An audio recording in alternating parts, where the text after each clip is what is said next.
Assalamualaikum warahmatullahi wabarakatuh.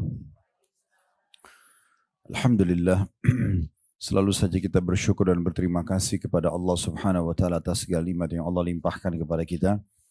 Termasuk Allah masih memberikan kita umur pada hari ini di mana kita bisa melanjutkan estafet kehidupan kita, dan tentunya orang yang berakal akan sibuk dengan tujuan dia diciptakan, yaitu mengabdi dan beribadah kepada Allah Subhanahu wa taala.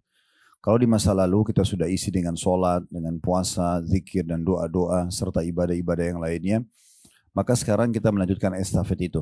Kalau masih kurang maka kita sempurnakan, dan kalau kita masih memiliki pelanggaran-pelanggaran agama, maka saatnya kita justru bertaubat dan kembali kepada Allah Subhanahu wa taala. Kata Aisyah radhiyallahu anha, kalau ada seseorang yang mendapatkan istighfar di setiap 2 baris dari buku amalnya, maka dia akan sangat gembira nanti di hari kiamat. Oleh karena itu kita harus memaksimalkan hari kita ini, karena ini hari emas kita.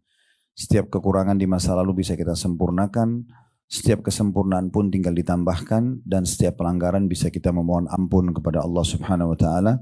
Dan semoga saja dengan kita berkumpul seperti ini menuntut ilmu agama termasuk bagian daripada ibadah kepada Allah. Selanjutnya kita panjatkan salam hormat kita kepada Nabi Muhammad sallallahu alaihi wa ala alihi wa sahbihi wasallam, sebagaimana Allah telah perintahkan kita untuk mengucapkan salam hormat tersebut. Seperti biasa Bapak Ibu sekalian, rahiman rahimakumullah, bila Allah SWT mudahkan kita akan melanjutkan bedah buku kita agar doa dikabulkan. Sebab-sebab terkabul dan tertolaknya doa berdasarkan Al-Quran dan Sunnah. Ditulis oleh Dr. Sa'id bin Ali bin Wahab Al-Qahtani, hafidhahullah. Dan kembali kita ingatkan lagi bahwasanya doa adalah senjata seorang mukmin. Hal terbaik dan ibadah yang terbaik yang paling mulia di sisi Allah adalah doa. Dan kita tahu kalau kita minta kepada manusia, biasanya manusia bisa jenuh, bosan, marah. Tetapi kalau Allah terbalik. Kalau kita justru tidak berdoa, tidak menunjukkan kebutuhan kita kepada Allah, justru Allah marah. Renungi kembali hadis Nabi SAW riwayat Tirmidzi, man lam yadu'ullah yaghdab alaih. Siapa yang tidak berdoa sama Allah, pasti Allah marah padanya. Justru kalau kita minta, kita merengek, kita memohon, kita manja kepada Allah, itu puncak ibadah. Makanya kata Nabi SAW, ad-doa mukhul ibadah. Doa itu justru otaknya semua ibadah.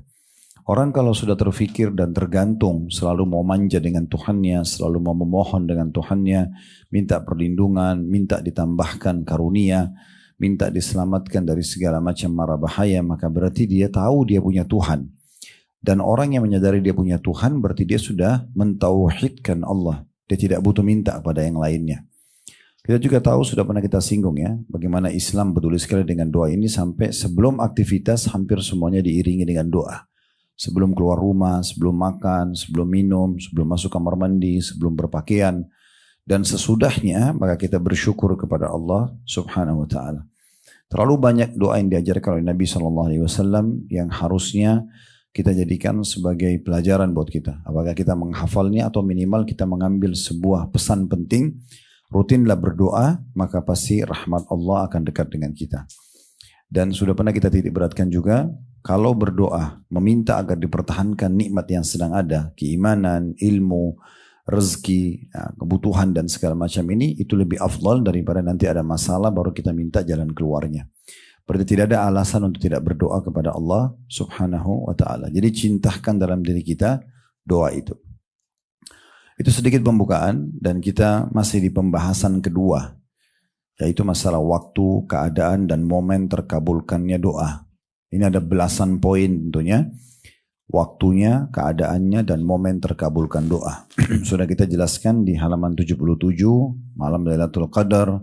Kemudian juga sudah kita jelaskan poin kedua, masih di halaman 77, setelah sholat-sholat wajib. Kemudian yang ketiga, di penghujung malam. Kemudian juga yang keempat, antara azan dan iqamah. Yang kelima, saat mendengarkan panggilan untuk sholat wajib. Artinya azan sementara proses dikumandangkan, itu juga waktu mustajab. Saat iqamah dikumandangkan, itu yang keenam. Yang ketujuh, di saat hujan turun. Sekarang kita sudah mendekati masuk musim hujan. Kemudian yang kedelapan, saat perang berkecamuk. Yang kesembilan, saat waktu atau suatu waktu di bagian malam. Ya, tepatnya di sepertiga malam sebenarnya. Kemudian yang ke-10, satu waktu di hari Jumat.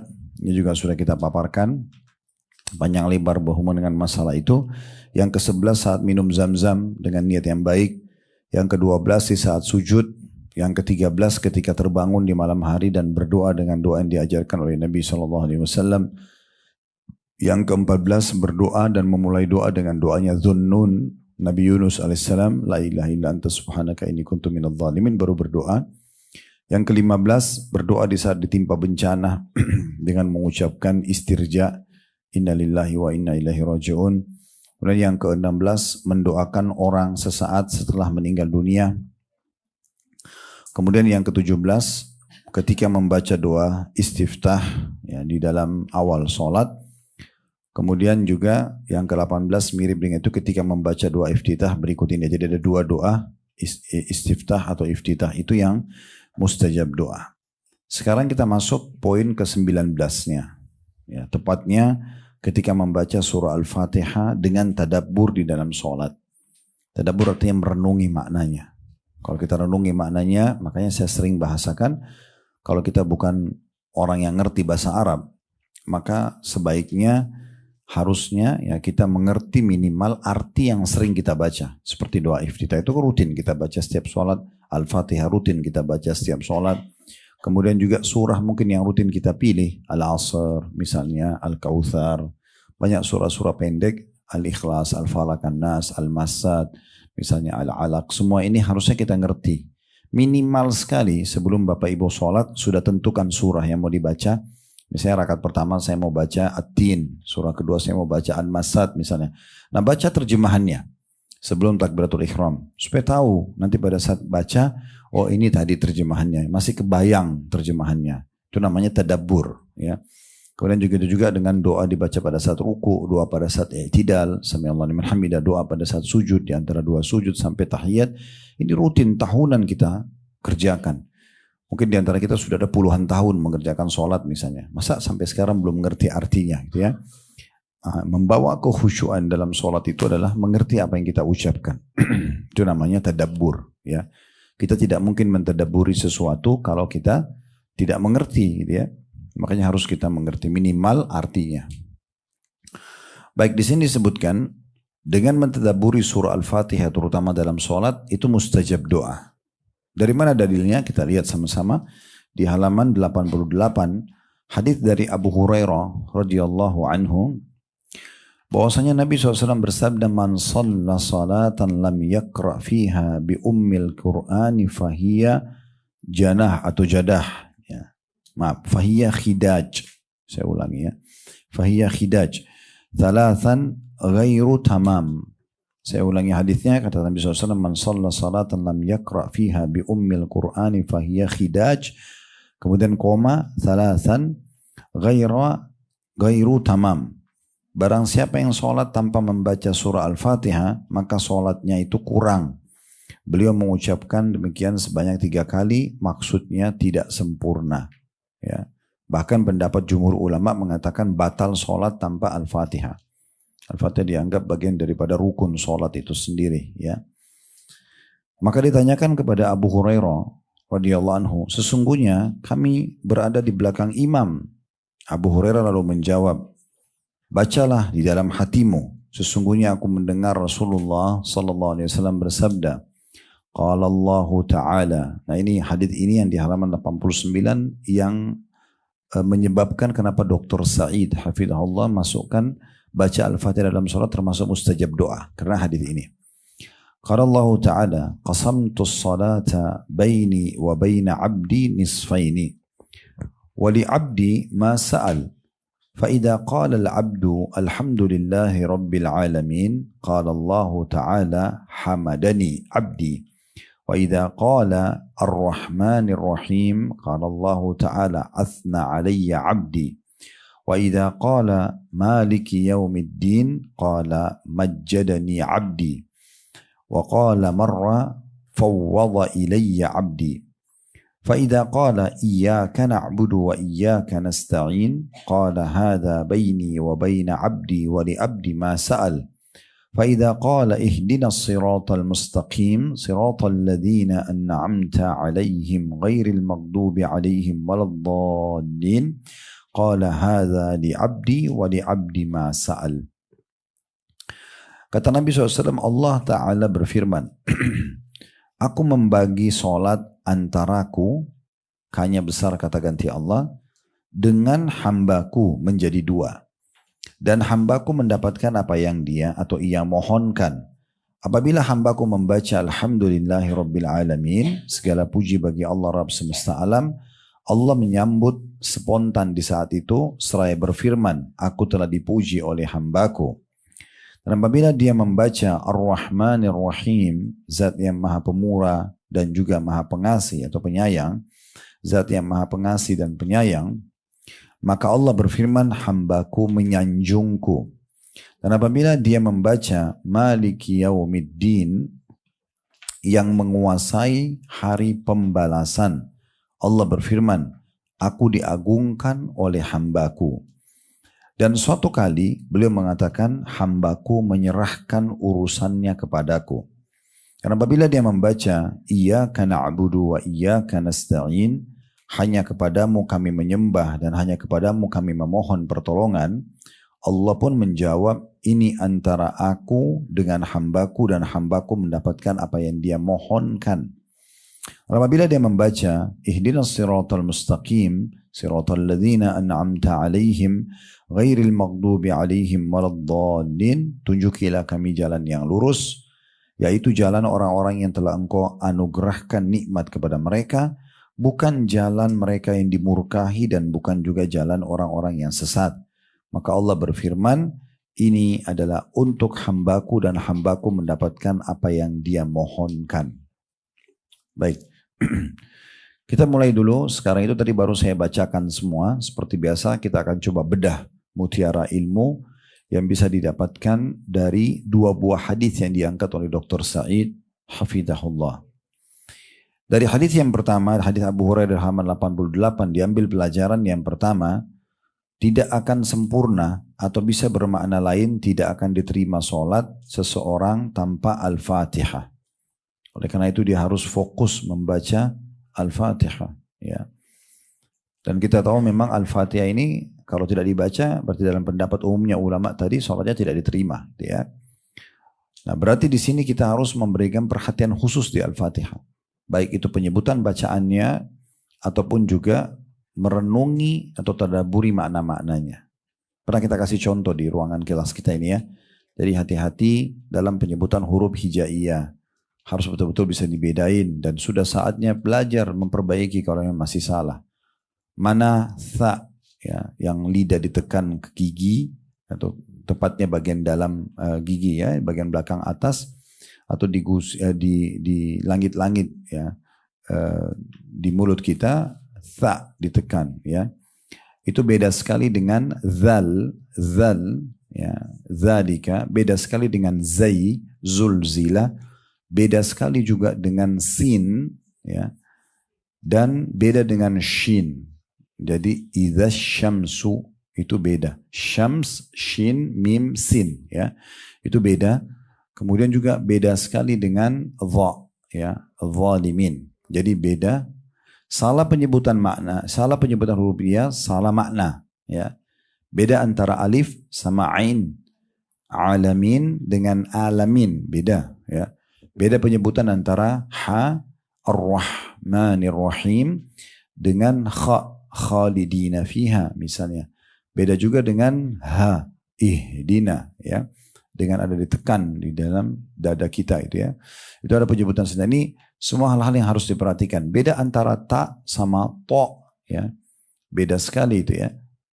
Secara penyebutannya. Semua ini beda juga antara kaf sama qaf ya. Ini beda penyebutan dan beda makna nantinya. Beda makna. Pernah kami sebutkan misal contoh, kalau orang membaca Alhamdulillah, Alhamdulillah pakai ha, artinya segala puji bagi Allah. Tapi kalau orang salah hanya diganti ha, Alhamdulillah, berarti kematian buat Allah. Itu beda makna ya. Ha sama ha saja sudah beda makna. Alamin, Rabbil Alamin, pakai ain, itu artinya Tuhan alam semesta. Ya. Kalau kita ganti menjadi alif, Rabbil Alamin, Tuhannya orang-orang sakit. Gitu ya. Itu beda makna semuanya. Jadi harus hati-hati. Ya. Jadi jangan mau kelihatan fasih, tapi ternyata salah. Gitu ya. Saya pernah sholat di belakang seorang imam di daerah Bekasi. Dia mencerita sebelum jadi imam, kalau dia hafid Quran, dia banyak mengajar Al-Quran sana sini. Lalu saya jadi imam, saya kaget bacaannya, baca Ar-Rahmanir-Rahim saja diganti kha semua, Ar-Rahmanir-Rahim misalnya. Banyak huruf-huruf jaya yang keliru. Saya tidak tahu ini orang bisa hafal Quran dari mana gitu. Ya, penyebutan huruf jaya salah. Berarti kalau betul apa yang dia ucapkan, berapa banyak gurunya, muridnya yang salah semuanya dalam penyebutan ini. Padahal ini yang paling mendasar yang harus dipelajari dalam ilmu Al-Quran. Ya, penyebutan huruf hijaiyah dulu, baru masuk ke masalah ilmu tajwidnya. Belajar ikhfa, idgham, ya, gunna dan seterusnya. Ini juga dipelajari. Itu tidak butuh waktu yang lama sebenarnya. Nah setelah selesai itu baru kita masuk ke masalah tadabbur ayat. Ya, tadabbur ayat baru pindah ke masalah hafalan ayat, lalu praktek ayat-ayat tersebut. Jadi itu semua hak Al-Quran, nggak boleh tidak. Ya. Dan minimal Bapak Ibu mulai belajar dari Al-Fatihah saja. Nah, ini surah yang paling agung dalam Al-Quran. Sekarang saya sebutkan sebuah hadis. Hadis ini diriwayatkan oleh Imam Bukhari. Tidak ada dalam buku kita ya. Ini tambahan penjelasannya. Dari Abu Sa'id, ya, Rafi' bin Mu'la. Atau tepatnya Mu'alla. Ya, maaf. Rafi' bin Mu'alla. Radhiyallahu anhu qala li Rasulullah sallallahu alaihi wasallam. Abi Sa'id Rafi' bin Mu'alla radhiyallahu anhu berkata, Rasulullah SAW berkata kepadaku, beliau katakan, ala u'allimuka a'zama suratin fil Qur'ani qabla an takhruja minal masjid. Mau enggak aku ajarkan kepadamu, kata Nabi SAW kepada Abu Sa'id ini, surah dalam Al-Quran yang paling agung. Maksudnya paling Allah cintai, paling besar pahalanya, paling besar manfaatnya gitu ya. Maka kata Abu Sa'id, fa'akhadha biyadi. Kemudian Nabi pun memegang tanganku. Falamma aradna an nakhruj. Pada saat kami sudah mau keluar dari masjid. Qultu ya Rasulullah, innaka qulta la'u'allimannaka a'zama suratin fil Qur'an. Pada saat mau keluar masjid, lalu saya mengatakan, ya Rasulullah, bukankah anda janjikan tadi mau mengajarkan aku surah yang paling agung dalam Al-Quran? Qala, maka Nabi SAW mengatakan, Alhamdulillahi Rabbil Alamin. Membaca Alhamdulillahi Rabbil Alamin, maksudnya Al-Fatihah, ketahuilah dia adalah As-Sab'ul Mathani. 7 ayat mutiara yang atau 7 ayat mulia yang diulang-ulangi. Wal Qur'anul Azim alladhi utitu. Dan dia adalah inti daripada Al-Quran yang aku diberikan oleh Allah atau diberikan kepadaku. Jadi intinya adalah memang di surah Al-Fatihah. Ya. Hadits ini menunjukkan keutamaan surah Al-Fatihah tentunya, dan juga sebagian Al-Quran memiliki keutamaan dari sebagian yang lain. Walaupun semua Al-Quran itu mulia. Tapi menandakan berarti ada surah memang lebih mulia daripada surah yang lainnya. Nah diantaranya Al-Fatihah itu sendiri. Ya. Kemudian juga Nabi SAW pada saat menyebutkan aku diberikan sab'u al-mathani, 7 ayat yang terulang-ulang. Ulama menjelaskan dimaksud dengan makna di sini, ya, sejalan dengan firman Allah dalam surah Al-Hijr, surah nomor 15 ayat 87. Kan tadi Nabi bilang dalam hadits kepada Abu Sa'id, ya, Ar-Rahman, Alhamdulillah Rabbil Alamin, surah yang paling agung, dia adalah Sab'ul Mathani. 7 ayat yang selalu diulang-ulangi. Saking mulianya sampai Allah suruh kita ulangi terus. Dalam sholat kita ulangi gitu ya. Berulang-ulang, bahkan sholat sunnah, sholat wajib tetap harus setiap rakaatnya baca Al-Fatihah gitu ya. Dan boleh saja kita tidak baca surah, boleh saja kita tidak baca iftitahnya atau istiftahnya ya. Allah berfirman dalam surah Al-Hijr ayat 87, "Walaqad atainaka sab'an minal mathani wal Qur'anal azim." Sesungguhnya kami telah memberikan kepadamu hai Muhammad 7 ayat yang dibaca berulang-ulang. Maksudnya Al-Fatihah. Jadi Al-Fatihah itu dipuji di surah Al-Hijr, ya, di ayat 87. Dan juga Al-Quran yang agung, maksudnya dia adalah inti daripada Al-Quran, Al-Fatihah itu. Salah satu ulama bernama Syekh As-Sa'di rahimahullah menerangkan dalam kitab tafsir beliau yang dimaksud dengan 7 ini menurut pendapat yang sahih adalah 7 surah yang panjang. Ada yang berpendapat begitu ya, yaitu Al-Baqarah, Al-Imran, An-Nisa, 7 surah pertama. Selain Al-Fatihah ada Al-Baqarah, ada Al-Imran, ada An-Nisa, ada Al-Ma'idah, ada Al-An'am, ada Al-A'raf dan ada Al-Anfal. Mulai dari surah nomor 2 sampai surah nomor 7 itu ya. Kemudian juga masuk dalamnya surah At-Taubah kata beliau. Ya. Namun ada pendapat lain yang mengatakan, dan ini yang umumnya dipilih oleh ulama adalah 7 surah yang agung adalah Al-Fatihah. Karena sejalan tadi dengan hadis Abu Sa'id radhiyallahu anhu. Berarti menandakan memang Al-Fatihah itu memang punya keutamaan, ya, punya keutamaan itu.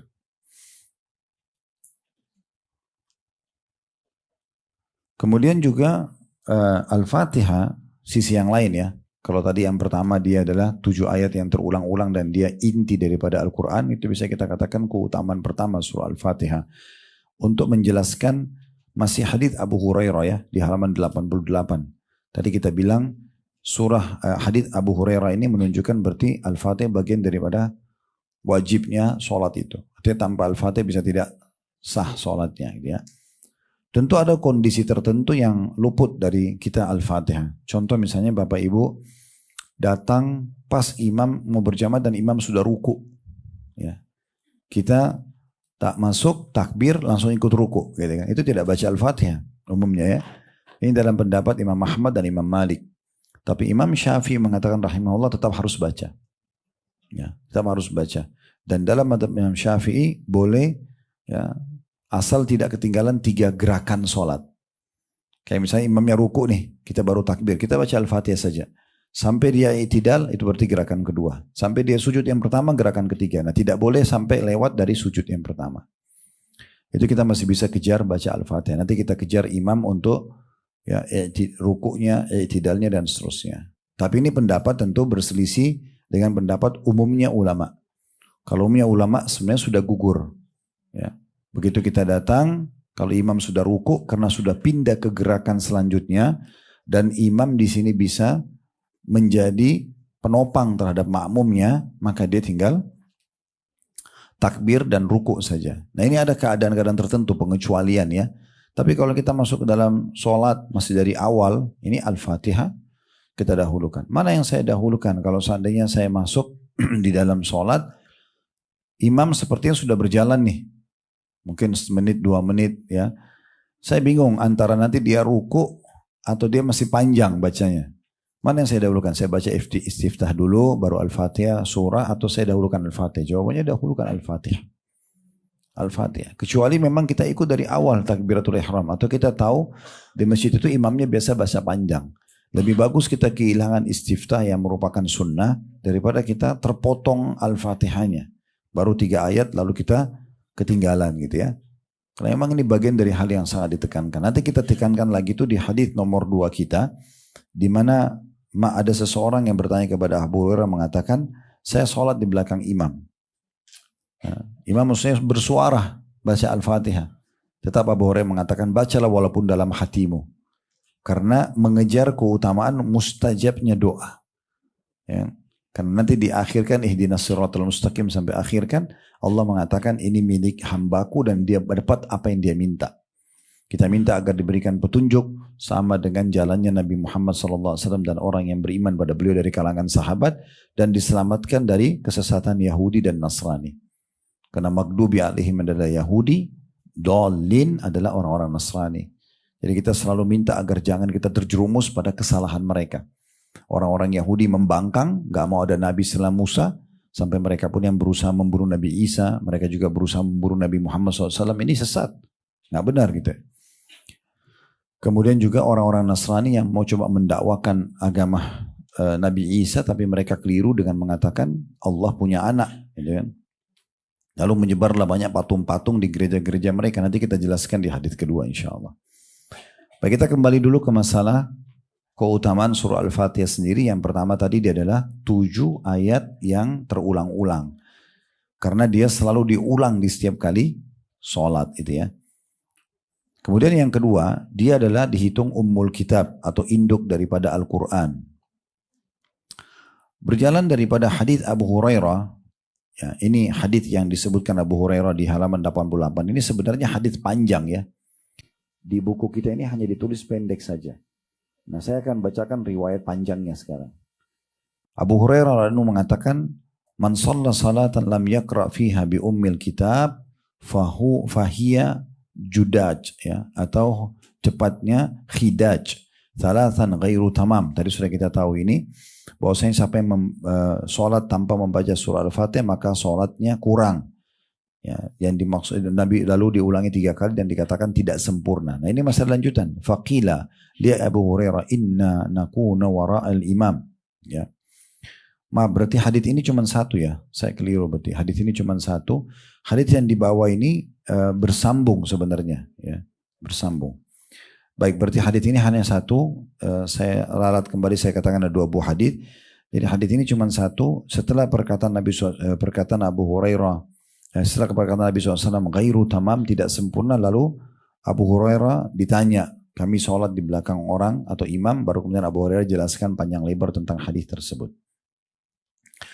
Baik, kita langsung saja pindah ke yang ketiga. Jadi keutamaan yang kedua, dia adalah induk daripada Al-Quran. Ya. Karena memang disebutkan dalam hadis tadi, bi ummil Quran, induknya Al-Quran. Kemudian Al-Fatihah sendiri, beranjak daripada hadis Abu Hurairah ini adalah hukumnya wajib atau bisa dikatakan bagian yang mensahkan sholat. Sejalan dengan hadis Abu Hurairah, hadis Bukhari Muslim, la salata liman lam yaqra bi Fatihatil Kitab. Kata Nabi SAW, tidak dianggap sah sholat seseorang yang tidak membaca Al-Fatihah. Ya, berarti dia bagian daripada kewajiban dan rukun sholat itu sendiri. Yang keempat, Al-Fatihah sangat dahsyat bila digunakan untuk berobat, ya. Terutama masalah ruqyah. Disebutkan di dalam riwayat Abu Sa'id Al-Khudri radhiyallahu anhu, beliau mengatakan, saya langsung ke terjemahan saja, bahwasanya ada sebagian orang, ya, dalam bahasa Arab, anna nasa min ashabi Rasulillah sallallahu alaihi wasallam, ada sebagian kelompok dari sahabat-sahabat Nabi Muhammad SAW, kanu fi safar, mereka satu waktu pada dalam perjalanan, famarru bihayy min ahya'il Arab, maka mereka pun mampir di salah satu pemukiman bangsa Arab itu ya. Fastadafuhum falam yadhifuhum, maka mereka pun minta untuk menjadi tamu, nginap malam itu di situ, tapi orang-orang perkampungan Arab itu tidak mau menerima sahabat-sahabat Nabi ini karena dianggap orang asing. Faqalu lahum hal fikum raqin, kemudian pada saat itu sempat kepala suku mereka disengat. Ada yang riwayat mengatakan kalajengking, ada yang mengatakan ular, intinya sakit. Lalu kemudian mereka berkata satu sama yang lain karena tidak ada yang bisa mengobatin kepala sukunya, coba tanya orang-orang itu yang tidak jadi kita jadikan tamu karena mereka nginap di luar benteng suku Arab ini. Maka ditanya, apakah ada di antara kalian yang bisa meruqyah?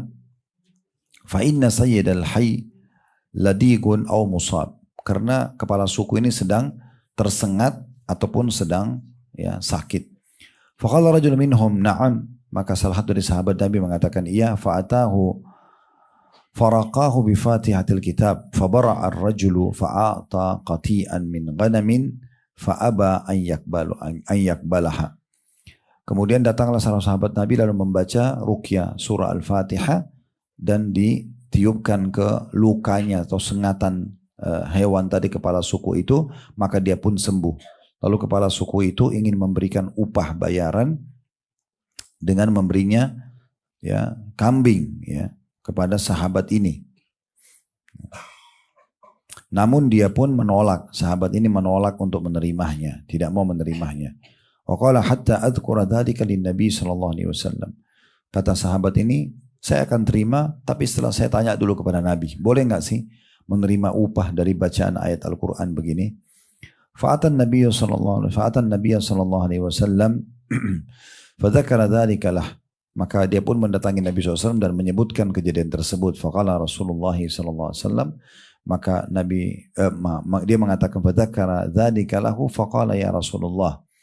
Dia ceritakan, dia mengatakan, wa itusan Allah, wallahi ma rakaitu illa bi Fatihatil kitab. Wahai Rasulullah, benar-benar saya cuma bacakan surah Al-Fatihah. Enggak ada bacaan ruqyah yang lain. Tapi ya Allah sembuhkan. Fatabassam, maka Nabi SAW tersenyum waqal, seraya berkata, wa ma adraka annaha ruqyah. Ya. Thumma qala khudhu minhum wadribu li bisahmin ma'akum. Maka kata Nabi SAW, ya, bagaimana engkau bisa tahu Al-Fatihah adalah ruqyah? Artinya bisa digunakan untuk meruqyah. Lalu beliau pun mengatakan, ambillah kambing itu, ya, ambil yang apa sudah diberikan, lalu potonglah dan berikanlah juga bagian dagingnya untukku. Ya. Berarti dari hadis ini bisa seseorang meruqyah dengan Al-Fatihah. Makanya semua peruqyah pasti faham. Setiap meruqyah orang mulai dengan surah Al-Fatihah. Karena beranjak daripada hadis yang sahih ini, ya, hadis riwayat Bukhari Muslim.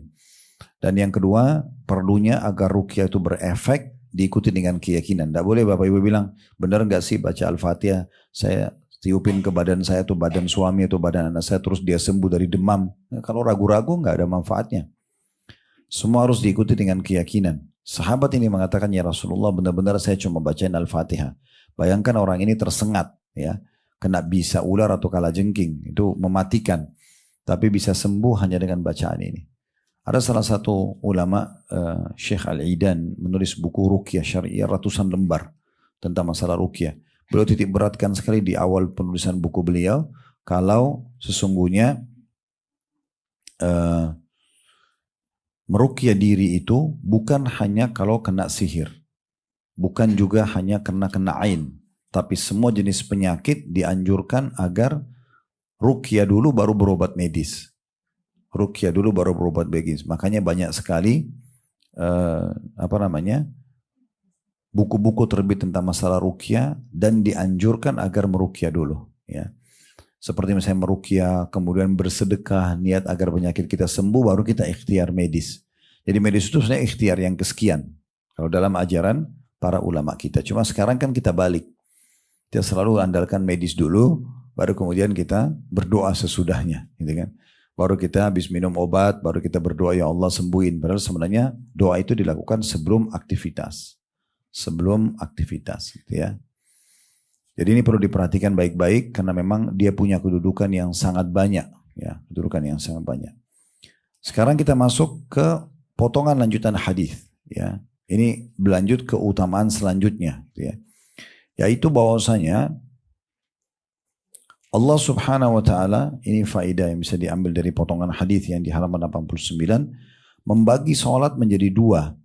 Dan subhanallah di sini tidak disebutkan masalah ruku, i'tidal, sujud, tahiyat. Ternyata pembagian itu, ya, adalah pembagian antara apa yang dibaca oleh hamba dalam surah Al-Fatihah kepada Tuhannya. Berarti menandakan memang Al-Fatihah itu induknya daripada sholat itu sendiri. Karena memang di sini dimaksud dengan perkataan Nabi SAW, Allah berfirman, aku membagi sholat antaraku dengan hambaku menjadi dua. Dan hambaku mendapatkan apa yang dia mohonkan, sama sekali nggak disinggung ruku, i'tidal, sujud dan seterusnya. Yang disinggung cuma Al-Fatihahnya. Berarti inti daripada, ya, dibagi duanya sholat itu di Al-Fatihahnya. Siapa yang bisa menyempurnakan gerakan pertama sholat dan Al-Fatihahnya, diharapkan tentunya ke depannya dia akan bisa lebih sempurnakan, gitu ya. Siapa yang dari awal sudah lalai tentang Al-Fatihah ini, maka sudah lalai semuanya yang lainnya. Nah, seperti itu kurang lebih. Dan di antara hal yang harus diperhatikan adalah memberikan setiap ayat haknya. Alhamdulillahirabbil alamin, berhenti dulu. Kemudian Ar-Rahmanir-Rahim, kemudian berhenti dulu. Begitu seterusnya, memberikan hak masing-masing. Jadi tidak tergesa-gesa dalam membacanya. Kemudian kita melihat bagaimana Allah Subhanahu wa taala selanjutnya merespon secara langsung semua hamba yang membaca Al-Fatihah. Ada pendapat ulama yang mengatakan ini hanya berlaku dalam Al-Fatihah salat. Tidak berlaku pada Al-Fatihah di luar salat. Karena Nabi SAW mengatakan, Allah berfirman, aku membagi salat dua antara aku dengan hambaku. Lalu kalau dia membaca Alhamdulillah Rabbil Alamin, maka Allah mengatakan hambaku telah memujiku. Berarti kan yang direspon oleh Allah adalah bacaan Al-Fatihah dalam sholat saja. Kalau kita baca Al-Fatihah untuk ruqyah misalnya tadi ya, atau kita sedang murajaah Al-Quran di mobil, mau cari pahala dengan kita baca surah Al-Fatihah, maka ini tidak direspon oleh Allah sebagaimana direspon dalam hadis ini. Ini pendapat. Ada juga yang mengatakan ini berlaku pada semua Al-Fatihah yang dibaca. Tapi Allah alam pendapat pertama lebih kuat, bahwasanya memang yang Allah respon seperti ini, kalau orang baca Alhamdulillahirabbil alamin, Allah mengatakan hamadani abdi, hambaku telah memujiku. Ini kalau dibaca pada saat kita sedang sholat. Ya. Dan ini berarti kedudukan surah Al-Fatihah sangat tinggi, sampai setiap selesai ayatnya Allah respon. Selesai ayat Allah respon. Alhamdulillahirabbil alamin, karena ada kata-kata alhamdu, segala puji dan puja kehadirat Allah, Tuhan alam semesta. Karena ada kata-kata alhamdu, Allah menjawab hamadani, ya. Ya. Abdi, ya, hambaku telah memujiku. Kemudian pada saat kita mengatakan Ar-Rahmanir Rahim, zat yang maha pengasih, maha penyayang, Allah pun mengatakan athna alayya abdi, artinya hambaku menyanjungku. Ya. Kemudian Maliki Yaumiddin, raja yang berkuasa pada hari kiamat, Allah mengatakan majadani abdi, aku diagungkan oleh hambaku. Ya.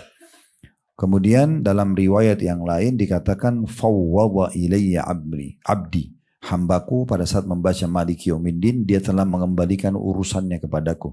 Karena dia yakin ada hari kebangkitan, maka dia pun menyerahkan urusannya kepadaku dari amal-amal soleh yang pernah dia kerjakan, dari dosa yang pernah dia lakukan gitu ya. Kemudian iyyaka na'budu wa iyyaka nasta'in, hanya kepadamu kami menyembah dan hanya kepadamu kami minta tolong. Maka Allah mengatakan hada baini wa baina abdi wa li abdi ma sa'al. Ini antara aku dengan hambaku. Iyyaka na'budu, hanya kepadamu kami menyembah, memang sesembahan untuk Allah saja. Wa iyyaka nasta'in, meminta tolong ini memang milik kita. Kita bisa minta tolong kepada Allah subhanahu wa ta'ala. Dan ini perlu direnungi baik-baik ya. Karena banyak orang sering ucapkan dalam sholat kaum muslimin, iyyaka na'budu wa iyyaka nasta'in, tapi selepas salam pergi kuburan dekat masjid minta tolong sama kuburan tersebut. Mana komitmen tadi iyyaka? Iyyaka itu hanya kepadamu aku menyembah. Iyyaka na'budu, iyyaka nasta'in, wa iyyaka nasta'in, dan hanya kepadamu kami minta tolong. Setelah itu kenapa minta tolong sama jenazah? Minta tolong sama batu, minta tolong sama dukun dan segala macam hal. Ini merusak ya sebenarnya hakikat daripada doa ini. Dan dari potongan ayat ini diambil juga dikorelasikan sebagian ulama dengan hadis Nabi SAW. Beliau mengatakan mintalah kepada Allah segala sesuatunya sampai tali sendal kalian. Jadi iyyaka nasta'in, kepadamu kami minta tolong pada segala hal. Sampai kepada tali sendal yang putus gitu ya.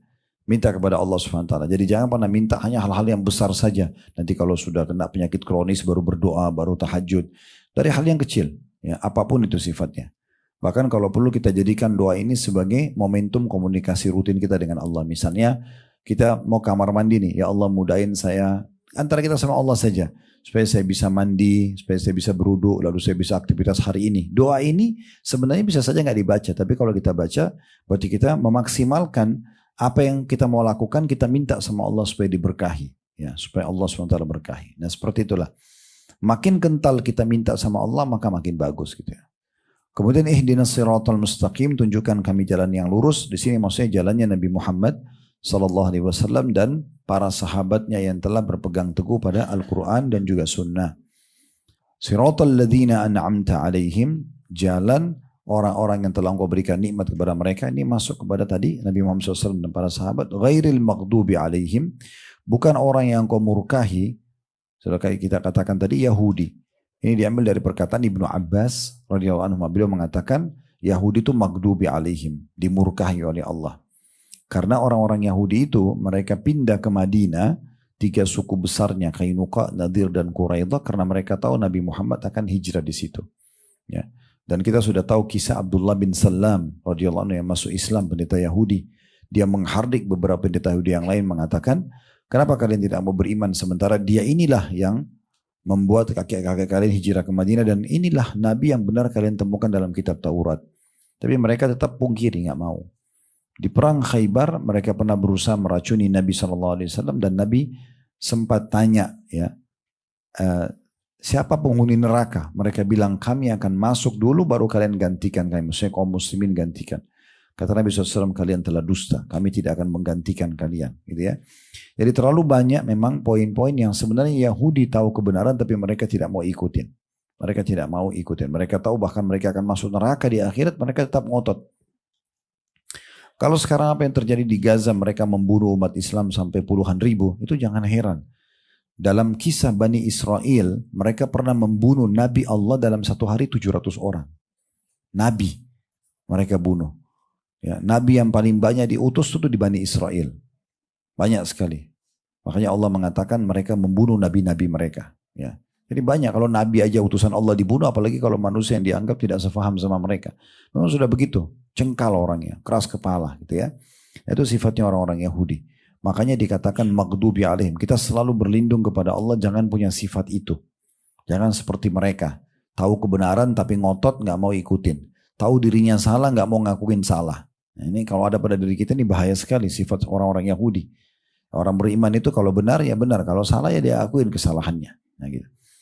Kemudian waladhdallin, bukan orang yang sesat. Itu adalah Nasrani kata Ibnu Abbas. Kenapa? Karena mereka mau mendakwakan agama mereka tapi mereka keliru. Menyebarluaskan kalau Allah punya anak. Padahal Allah itu Esa. Gitu ya. Dalam surah Al-Ma'idah pun Allah gambarkan bagaimana nanti Nabi Isa didatangkan hari kiamat dan Allah tanya. Hai Isa, apakah engkau bilang kepada pengikutmu ya, agar menyembah engkau dan ibumu sebagai Tuhan selain aku? Nah, kata Nabi Isa AS, tidak mungkin. Aku tidak pernah mengucapkan itu. Ya, aku hanya menyampaikan apa yang telah engkau perintahkan kepadaku. Semasa aku hidup aku menjaga, tapi setelah engkau wafatkan aku tidak tahu apa yang mereka lakukan. Itu nanti menjadi hujah atau argumentasi yang sangat kuat di depan Allah bagi orang-orang yang mengaku pengikut Nabi Isa tapi masih menyatakan Isa adalah anak Tuhan. Sementara Nabi Isa sendiri tidak pernah mengatakan itu. Dan kita tentu membenarkan Al-Quran dari statement-statement mereka. Gitu ya. Al-Quran sudah datang menjelaskan kepada kita tentang masalah ini. Makanya terakhir kita mengatakan amin, ya Allah terimalah. Gitu ya. Karena kita supaya dapat petunjuk. Ya. Amin itu artinya terimalah. Gitu ya. Dan di sini penutupan hadis kata Nabi SAW, lalu Allah berfirman, hadza li abdi wa li abdi mas'al, ini milik hambaku, dari ihdinas siratal mustaqim, doa yang dia panjatkan, dan dia pasti dapat apa yang dia minta. Jadi makin sering kita sholat dan mengulang-ulangi Al-Fatihah, maka makin aman dari kekufuran orang Yahudi dan orang-orang Nasrani. Ya. Dan kita sebagai seorang muslim tidak boleh ragu dengan kekufuran mereka ya. Harus kita yakin masalah kekufuran itu memang betul ada. Ya, nggak boleh kita mengatakan sepertinya bisa saja orang Yahudi masuk surga, Nasrani masuk surga, nggak boleh kita yakini itu. Ya, mereka masuk ke dalam neraka kalau mereka dengan keyakinan itu. Ya, kita harus yakin itu. Makanya kata Nabi Muhammad SAW dalam Al-Quran dalam surah Al-Bayyinah, Allah mengatakan innal ladzina kafaru min ahli kitabi wal musyrikin fi nari jahannam khalidina fiha. Sungguh telah kafir orang-orang ahli kitab Yahudi dan Nasrani dan orang musyrik dan mereka akan kekal di api neraka kalau mereka meninggal dalam keyakinan tersebut. Dan kata Nabi Muhammad SAW, tidak ada seorang pun dari Yahudi, Nasrani, Majusi itu penyembah api, yang mendengarkan aku diutus menjadi Nabi lalu mereka tidak beriman, kecuali mereka akan masuk neraka. Jadi orang yang mendakwakan sekarang semua agama sama, ini nggak benar. Kalau semua agama sama, kita jadi Nasrani aja nyanyi seminggu sekali masuk surga. Untuk apa jadi Muslim? Banyak peraturannya gitu ya. Tentu sekarang yang sedang kita bicara masalah keyakinannya ya. Kita bukan berbicara masalah fisik. Dalam Islam tidak boleh membenci fisik seseorang. Tapi yang kita benci adalah karakter atau perbuatan yang salah. Contoh ada orang mencuri. Islam menyuruh kita membenci sifat mencurinya, perbuatan mencurinya. Kalau orang itu sudah tinggalkan dan taubat selesai. Gak ada benci terhadap fisiknya. Ya. Makanya dalam Islam itu sangat mudah kalau orang itu berpegang pada agama Islam untuk memaafkan orang. Dan sangat mudah juga dia untuk bisa menerima keadaan perubahan orang lain. Karena memang bukan fisik yang kita benci. Ya. Semua orang pernah berbuat salah. Nabi Adam aja buat salah. Ya, lalu dia bertobat kepada Allah Subhanahu Wa Taala. Ya, dan seterusnya. Nah seperti itu gambarannya. Baik, ini tentang poin ke-19. Berarti salah satu waktu dan tempat mustajab keadaannya adalah pada saat membaca Al-Fatihah. Dan memang yang kita minta sangat agung di akhir Al-Fatihah, ihdinas siratal mustaqim sampai akhir. Supaya kita selalu berada di atas ajaran Nabi Muhammad SAW dan para sahabatnya. Dan selamat dari keyakinan Yahudi dan Nasrani yang tadi sudah kita kasih gambaran globalnya gitu ya.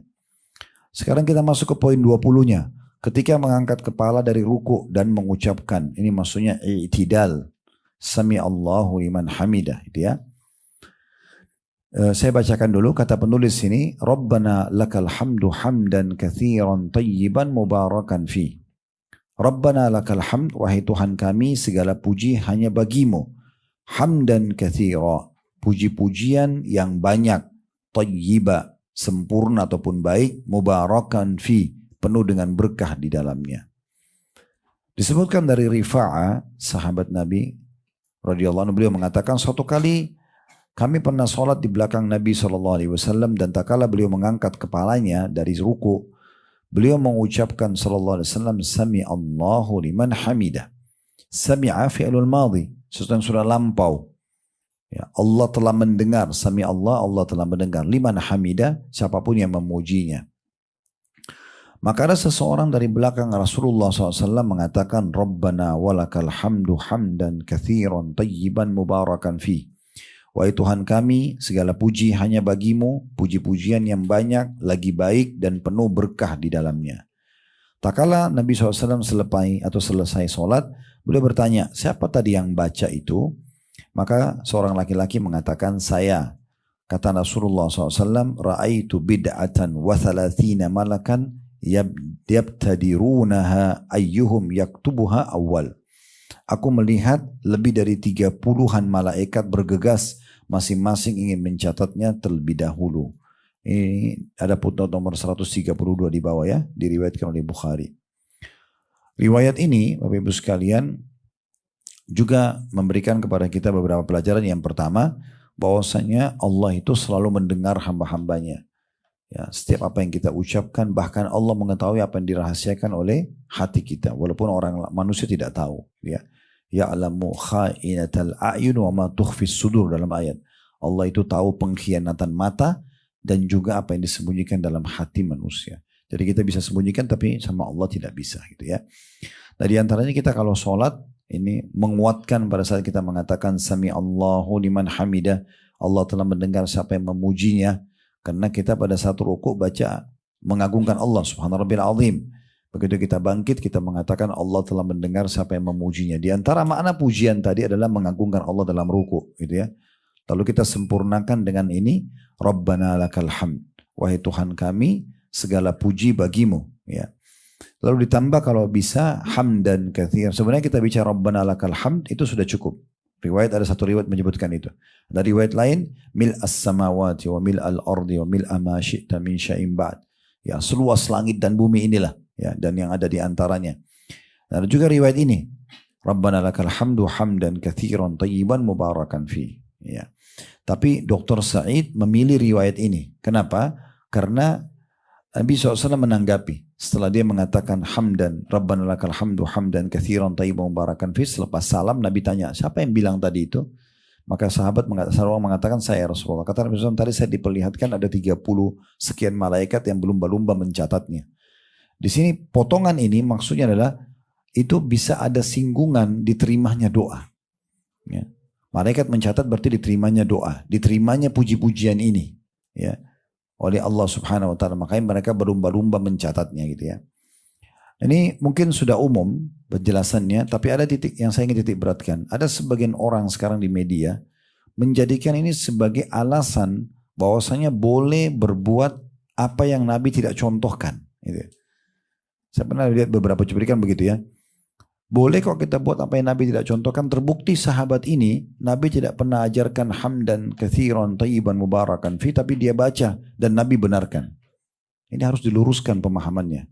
Bedakan di saat Nabi Muhammad SAW masih hidup dengan Nabi sudah meninggal.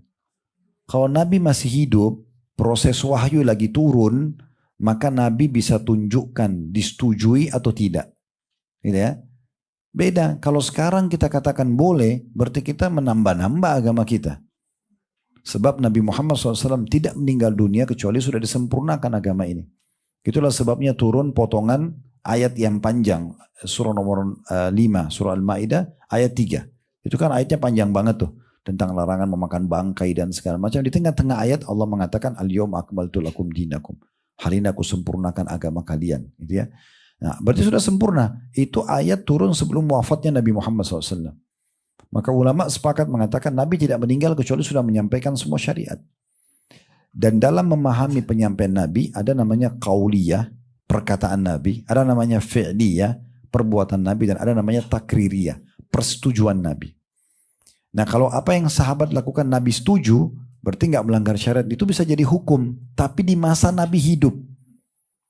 Yang perlu digarisbawahi di masa Nabi hidup. Kalau Nabi masih hidup, Nabi tegur kalau salah, Nabi dukung kalau benar, selesai, itu jadi bagian. Tapi setelah Nabi meninggal, agama sudah disempurnakan, nggak boleh lagi kita jadikan sebagai alasan, gitu kan? Lalu kita membuat-buat semau kita, ya. Harusnya kita jaga kemurnian agama tersebut. Makanya seorang sahabat mengatakan akan datang nanti zaman, lalu beliau menumpukan batu dan ada celah kecil, bolong di antara batu itu keluar cahaya. Beliau mengatakan akan datang nanti zaman di mana perbuatan sunnah justru hanya seperti cahaya kecil ini. Ya. Seakan-akan orang nanti tidak mau menjaga kemurniannya, coba berbuat-buat banyak hal, ya. Tapi itu hak orang kalau mereka mau lakukan, tapi sayang sekali, ya. Sayang sekali kalau mereka melakukan ini sehingga tidak pernah dicontohkan oleh Nabi SAW. Nah, ini poin-poin juga perlu kita ambil dari batas atau dari bahasan ini. Baik, kita tambahkan di poin nomor 21. Saat mengucapkan amin di dalam sholat, apabila bersamaan dengan ucapan amin para malaikat. Ini poin 21-nya, ya. Di sini dikatakan hadits Abu Hurairah radhiyallahu anhu bahwa Rasulullah SAW bersabda, "Idza ammanal imamu fa aminu, fa innahu man wafaqa ta'minuhu ta'minal malaikati ghufira lahu ma taqaddam min dhanbi." Apabila imam mengucapkan amin, maka hendaklah kamu segera juga ucapkan amin. Sesungguhnya barang siapa yang ucapan aminnya bersamaan dengan ucapan amin para malaikat, niscaya diampuni baginya dosa-dosanya yang telah lalu. Ada footnote di bawah, diriwayatkan oleh Imam Bukhari, footnote nomor 133. Hadits ini tentunya memberikan pelajaran kepada kita yang pertama, bahwasanya pentingnya imam memperdengarkan suara aminnya di sholat jahar. Sholat kerasin suara, ya. Kalau sholat kecilin suara itu nggak perlu. Sholat jahar itu subuh, maghrib, isya. Kalau sholat duhur dan asar namanya sholat sir. Sir itu kecilin suara. Bukan hilangin suara, ya. Bukan hilangin suara. Jadi tetap baca, tapi bapak ibu yang dengar. Matanya dibuka, dia tempat sujud, suaranya tetap dikeluarkan, ya. Karena kalau matanya tutup, kemudian baca dalam hati, selamat tidur, ya. Ini sudah, dia nggak bakal sholat udah ini, gitu kan. Apalagi dingin, tambah lagi gelap, nah ini tidur nanti, ya. Karena syaitan tidak ingin kita dapat pahala dalam sholat itu. Oleh karena itu kita sempurnakan dengan cara seperti itu, ya. Jadi membuka mata. Makanya dalam sebuah hadis tentang masalah Allah SWT akan terus menatap wajah seorang hamba selama matanya ke tempat sujudnya. Berarti dia membuka matanya, gitu ya. Itu menandakan tidak tutup mata, gitu ya. Begitu juga dengan bacaan kita baca. Sholat sir, sholat mengecilkan suara. Nah, kalau sholat jahar, kerasin suara, subuh, maghrib, isya, imamnya dianjurkan mengeraskan suara. Sehingga makmum mendengarkan amin tersebut. Kalau sebagian imam tidak paham masalah fikih ini, maka mereka mengatakan ghairil maghdubi alaihim waladdallin, dia diam. Makmumnya yang amin. Harusnya dia amin duluan. Makmumnya mengikuti imamnya. Nah, siapa yang mengikuti bersamaan antara aminnya imam sama makmum, maka itu kemungkinan akan sama dengan aminnya para malaikat. Karena malaikat juga ikut mengaminkan bersama dengan aminnya imam. Makanya imam butuh amin di sini. Dia mengucapkan dulu, makmumnya semua ikut, di saat itu malaikat juga mengucapkan. Maka kalau itu terjadi, diampuni dosa-dosa mereka semuanya. Dosa-dosa yang lalu, ya. Makanya perlunya imam memahami tentang masalah fikih ini. Juga dalam hadits Abu Hurairah radhiyallahu anhu dikatakan bahwa Rasulullah sallallahu alaihi wasallam bersabda, "Idza qala al-imamu ghairil maghdubi alaihim waladdallin, faqulu amin, fa inna man wafaqa qawluhu qaulal malaikati ghufira lahu ma taqaddama min dhanbi." Apabila imam kata Nabi SAW mengucapkan ghairil maghdubi alaihim waladdallin, maka ucapkan amin. Sebab siapa yang ucapan aminnya bersamaan dengan ucapan amin para malaikat, niscaya akan diampuni dosanya yang telah lalu. Di sini berarti maknanya berarti malaikat mengikuti bacaan Al-Fatihah itu, dan pada saat imam mengatakan amin, mereka pun mengatakan amin, dianjurkan makmum segera mengikuti imamnya. Maka dia akan bersamaan. Kita kan tidak dengar aminnya malaikat. Dari mana kita tahu aminnya malaikat di sini? Kalau imam mengucapkan. Di saat imam mengucapkan, malaikat akan mengaminkan, dan akhirnya makmum pun yang ikut akan sama, diampuni dosanya yang telah lalu. Ya. Ini mungkin kurang lebih yang bisa diambil dari pengucapan amin ini. Intinya imam mendahului, lalu kemudian makmum. Dan kita juga kalau sholat sendiri baca amin. Ya. Di poin nomor 22 saya lihat ini mirip dengan poin nomor 20 tadinya ya, sebenarnya saat mengucapkan doa setelah ruku ya. Ini mirip-mirip sebenarnya ya. Saya bacakan dulu.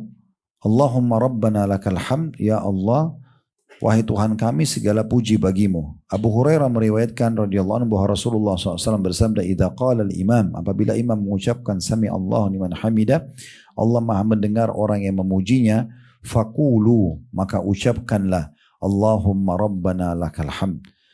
Ya Allah, wahai Tuhan kami, bagimu segala pujian. Fa inna man wafaqa qawlu qawlal malaika ghufira lahu ma taqaddama min dzambi. Karena siapa yang ucapannya bersamaan dengan ucapan malaikat, maka akan diampuni dosanya yang lalu.